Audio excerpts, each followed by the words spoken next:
We're going to talk about new set of numbers, close those all the way. This is super interesting.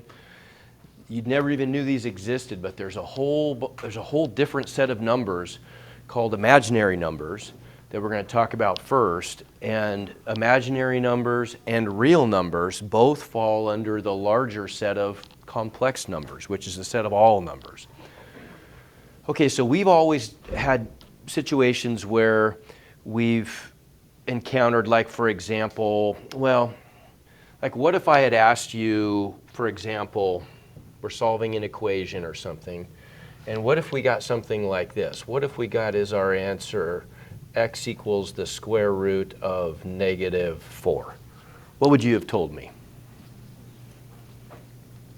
Not real. Yeah, it's not a real number, right? And we would have just kind of gone on to the next problem and clicked the box that says non-real or not a real number.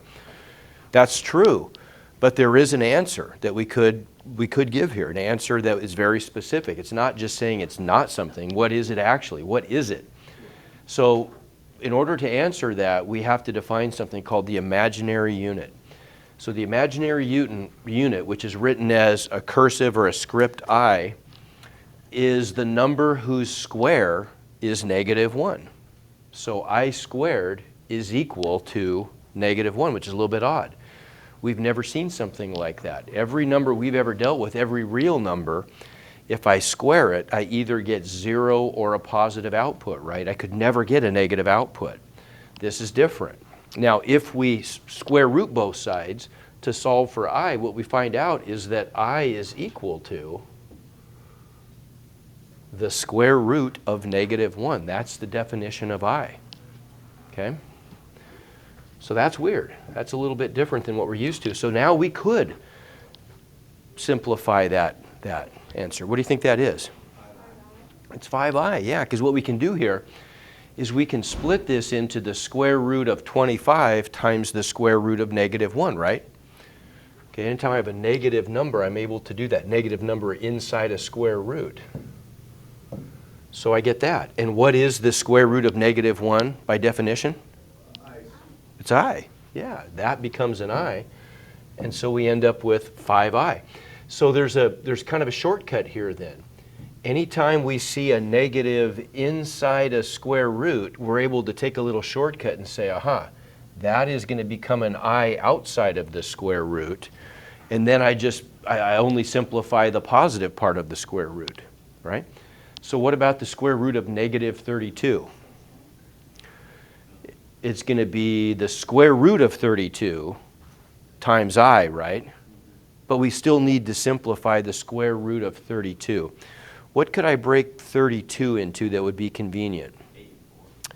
8 and 4. Well, I mean, I could do the square root of 4 times the square root of 8, but the square root of 8 could still be simplified. Is there something bigger? Is there a perfect square that divides into 32 that's bigger than 4? 16. There you go. Good. We could break this up into square root of 32 times square root of -1. And the square root of 32 I could break into the square root of 16 times the square root of 2. That's just going to give me an outside 4 and an inside 2, isn't it? Right? And so I get the square root of, or 4 times the square root of 2 times I.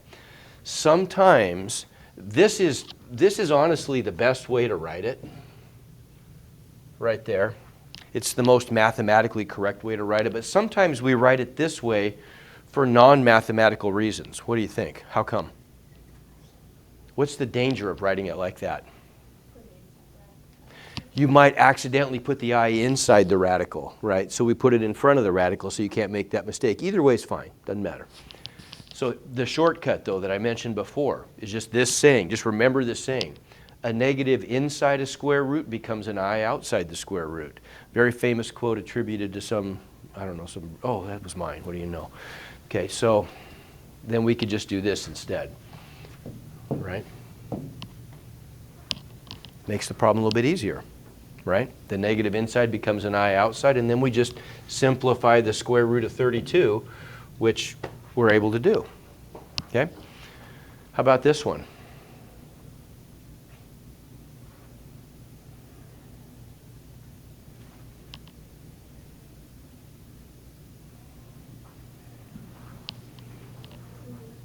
Negative 11 I. Good.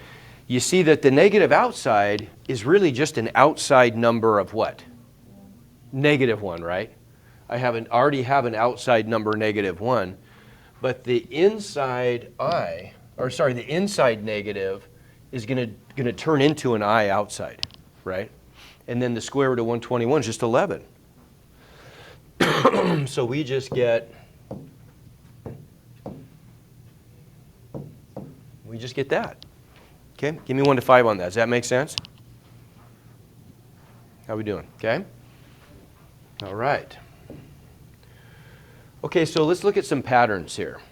And you can see that if we define, I is defined as the square root of negative 1, right?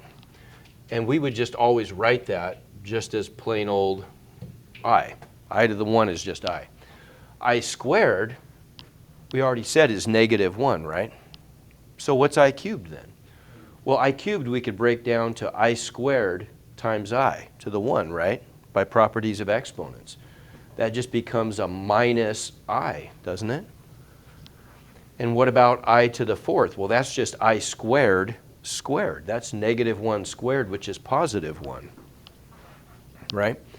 What happens when we cycle up to I to the 5th? Well, I to the 5th I could just write as I to the 4th times I to the 1. What's I to the 4th? 1, yeah. So I to the 5th equals 1 times I to the 1, which is just I to the 1. I to the 6th would equal 1 times I squared. So it's just I squared. I to the 7th is going to be the same as I cubed, and I to the 8th is going to be the same as I to the 4th. So do you see that these powers of I just go in cycles of 4 forever and ever and ever?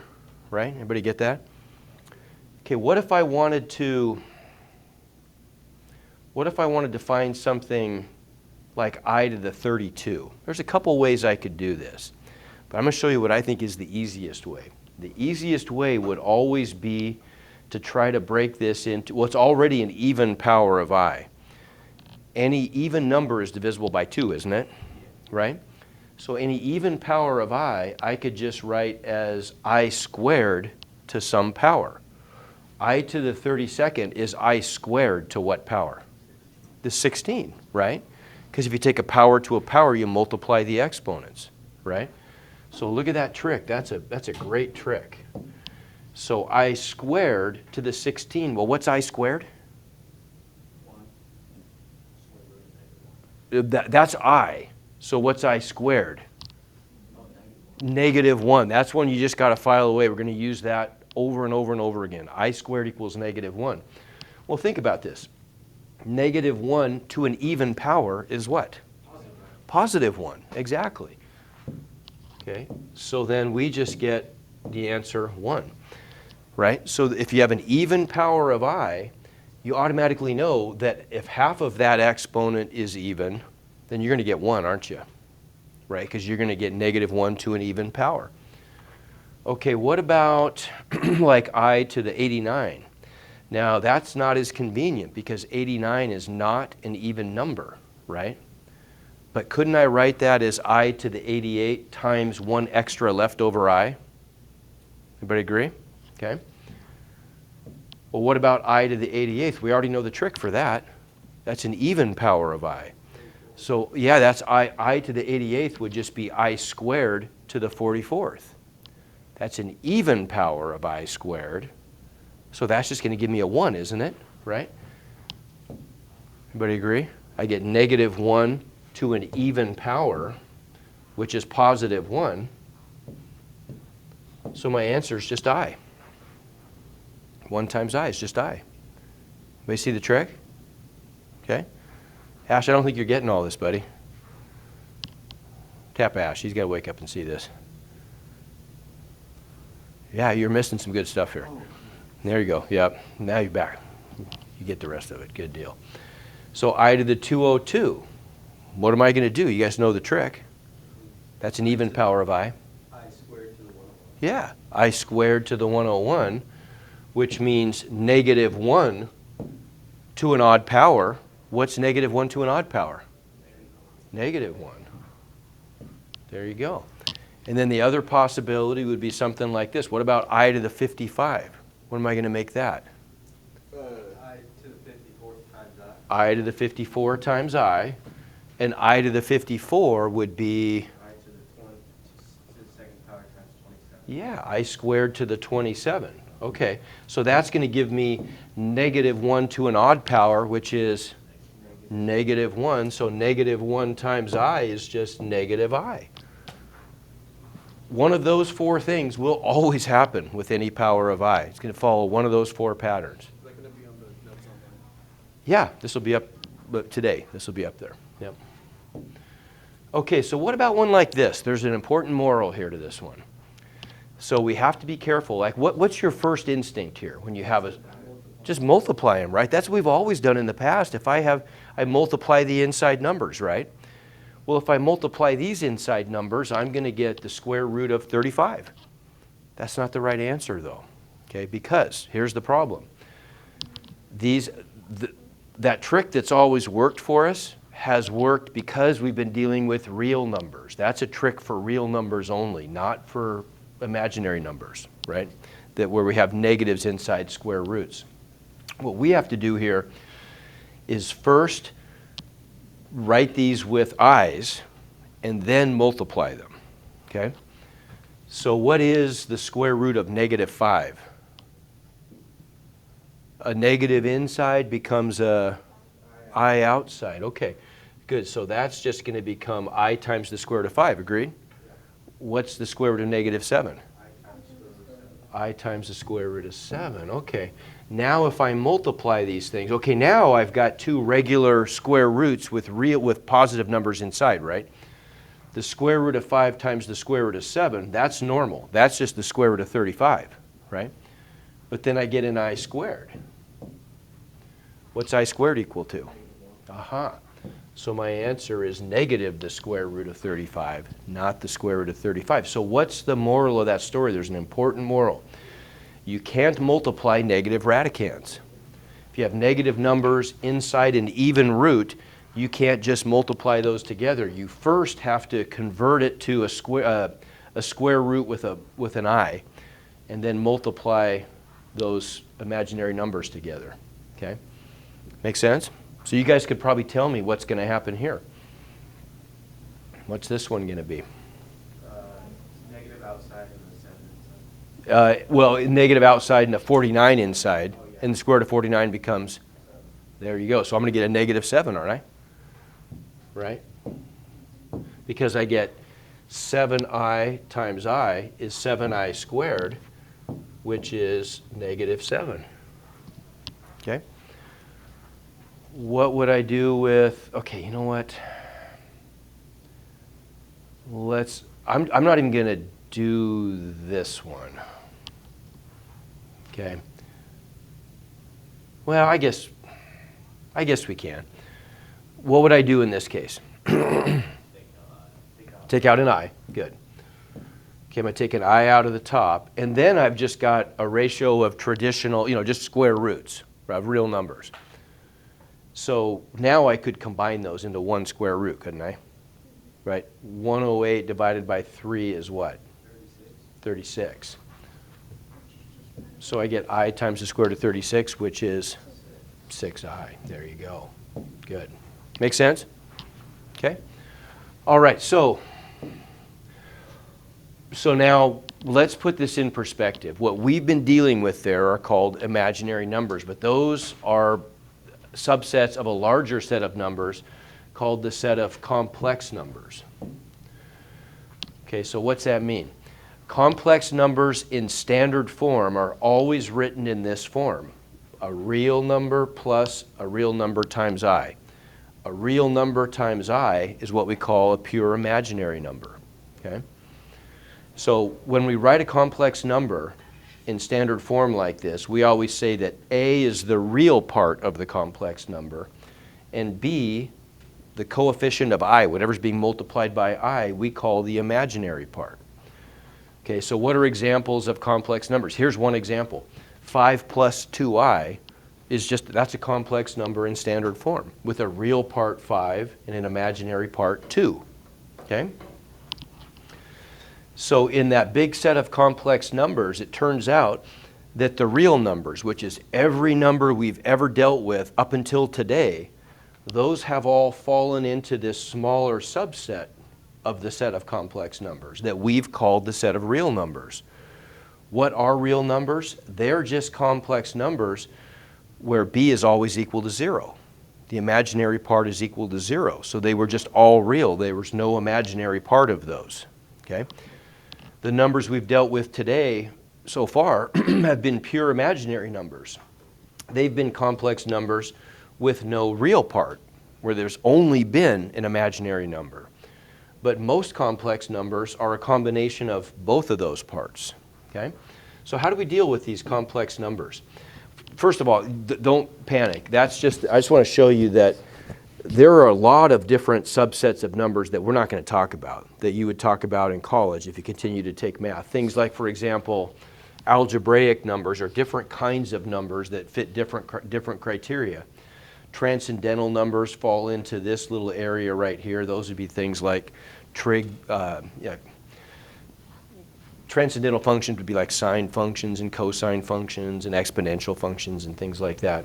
But that's for later on. If we want to try to organize the way that we think about complex numbers, there's a really convenient way to do this. It's called the complex plane. The complex plane looks just like the xy plane, and it functions the same way, but it just has different meanings. Instead of having an x-axis and a y-axis, we have what's called the real axis and the imaginary axis.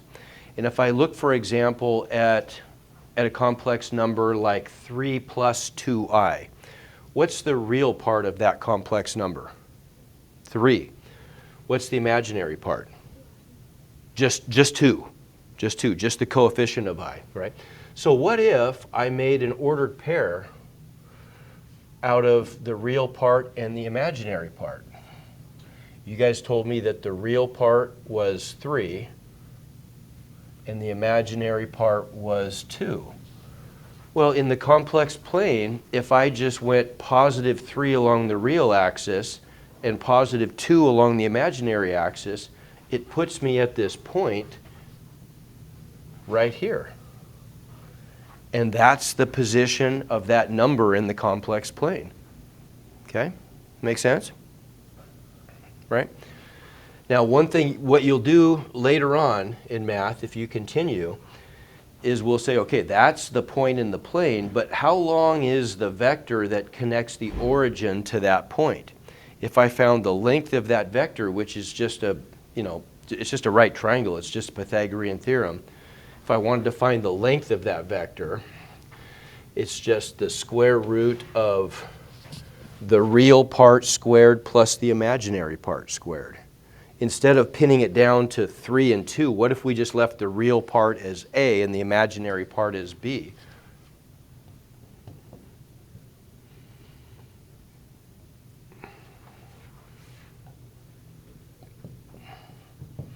That's what we call the modulus of a complex number, and it tells us how big that complex number is. It's similar to absolute value. Similar to absolute value. How big is that number? How far is it from the origin in the complex plane? That's not something we're going to deal with this year, but in the future. Okay, so I'm going to show you how easy these problems are. Let's just try a couple of these. Super simple.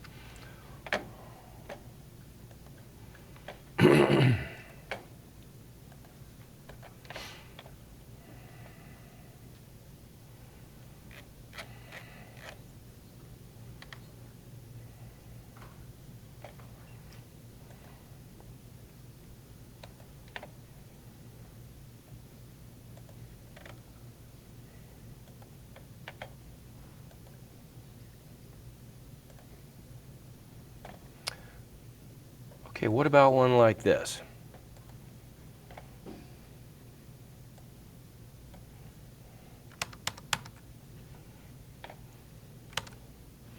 Okay, they want us to graph the complex number in the complex plane, 1 plus 7i. Well, where would I put that point in the complex plane to represent that number?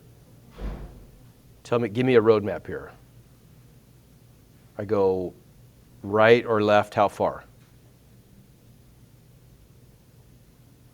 Right one. Right 1, good, and up 7. There it is, right there. That's it. Okay? How about that one? Negative 3 minus 5i. Left 3, down 5. There you go. Left 3, down 5. Okay? How about 4i? Up 4. Just up. Okay, we notice something important here then. A pure imaginary number sits on the imaginary axis. Okay? And how about that? 2. Right 2. Okay, so just write 2 on the real axis. Well, the real axis, you guys have, you didn't know this at the time, but you've been doing stuff with the real axis for, I don't know, like 12 years? What have you called it? Not, maybe not 12 years. You just called it the number line, right? The number line is the same thing as the real axis. The number line is just the line on which all the real numbers sit, right? Sometimes people call it the real line. But that's just the number line, okay? All right, so what can we do with these guys? Well, we're not going to do a lot. We're going to add and subtract and multiply these things, and that's about it. This is a pretty straightforward section. So adding complex numbers is as easy as you could imagine. You just treat the i's like variables and you add like terms. So what would I get here? 7 plus 4i. Yeah, if I add the real parts together, 4 plus 3 gives me 7, right? And if I add the imaginary parts together, 6 plus negative 2i is 4i, and I'm done. There, that's the answer, 7 plus 4i. Okay? What if I subtract? What do you think I do? Subtract. Okay, what if those were x's? What did we do when we subtracted polynomials? You're right, but we kind of were a little more specific. What did we do with that negative? What did we do? What did we do with that when we subtract? If those were x's, what would I have told you guys to do? Well, I mean, kind of. You distribute the negative and then add like terms, right? Isn't that how we subtract polynomials? Okay, so we're just going to distribute the negative, which makes that a minus 3 plus 2i, and then add like terms. 4 plus negative 3 is 1, 6i plus 2i is 8i. We're done, right? Easy. Could not be easier. Adding and subtracting complex numbers is super easy. What about multiplying? Well, it's really not very much harder. We're going to do the same thing. We're just going to FOIL like we normally would, but there's one thing you got to remember. We have to remember that if we end up getting an I squared instead of just an I squared equals negative 1, right? So when we FOIL this out, let's take a look. When we multiply the 4 times the 3, that's just going to give me 12 when I FOIL, right? 4 times negative 2i is what? Negative 8i, so I'm subtracting 8i. 6i times 3 plus 18i. And then 6i times negative 2i. 12. Negative 12i squared, which is going to become what? The I squared does what? Multiplies to the negative. Yeah, that's just going to change the sign of that term and make it a positive 12. Okay? So if we add all those things up, 12 plus 12 is 24, negative 8i plus 18i is 10i, and we're done. How about that? That's it. Okay?